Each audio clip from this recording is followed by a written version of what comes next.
मुझे शेर बनना है, मुझे डॉक्टर बनना है, मुझे इंजीनियर बनना है।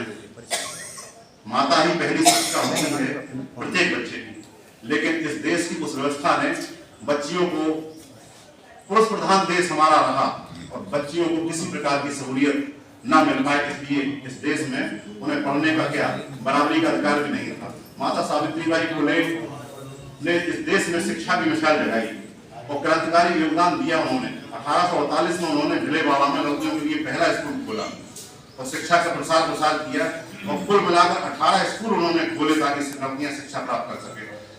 जो संघर्ष के बारे में आपको अभी और वक्ताओं ने बताया कि माता जब पढ़ाने जाती थी स्कूल में, तो जिन लोगों को उनसे कष्ट होता था उन्हें कीचड़ गोबर फेंक कर उन्हें अपमानित किया जाता था ताकि उनकी हिम्मत टूट जाए, लेकिन वो अपने साथ एक अतिरिक्त बस लेकर जाती थी और उन्हें विद्यालय में पहुंचकर बदल कर फिर शिक्षा का रूप उन्होंने आगे बढ़ाया।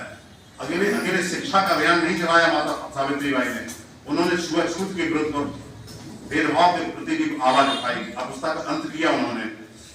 यहाँ तक कि अपने घर में पानी का टैंक जो अछूत समझे जाते थे उन लोगों के लिए खोलकर रखा। विधवा विवाह पर भी माता सावित्रीबाई ने बहुत काम किया।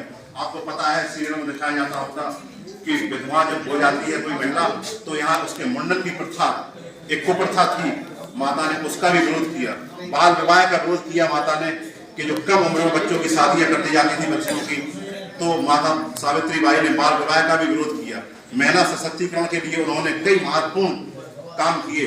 1852 में महिलाओं को जागरूक बनाने के लिए उन्होंने बाल हत्या प्रतिबंधक गृह, शोषण का शिकार हुई गर्भवती महिलाओं और उनके बच्चों को आश्रय के लिए अपने घर में ही केंद्र खोला और एक विधवा के बेटे यशवंत को गोद लिया और उसे पढ़ा लिखा कर डॉक्टर बनाया।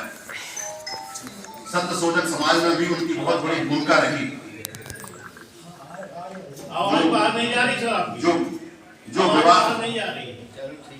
जो विवाह एक विशेष जाति के व्यक्ति को बुलाकर किए जाते थे, एक प्रथा थी, उन्होंने उस पर रोक लगाने के लिए काफी प्रयास किया। साहित्य और लेखन के बारे में भी माता सावित्रीबाई ने काव्य खुले लिखा, बाल कसने सुबोध रत्नाकर जैसे लेख उन्होंने लिखे और अंतिम सांस तक अपना बलिदान इस देश को दिया।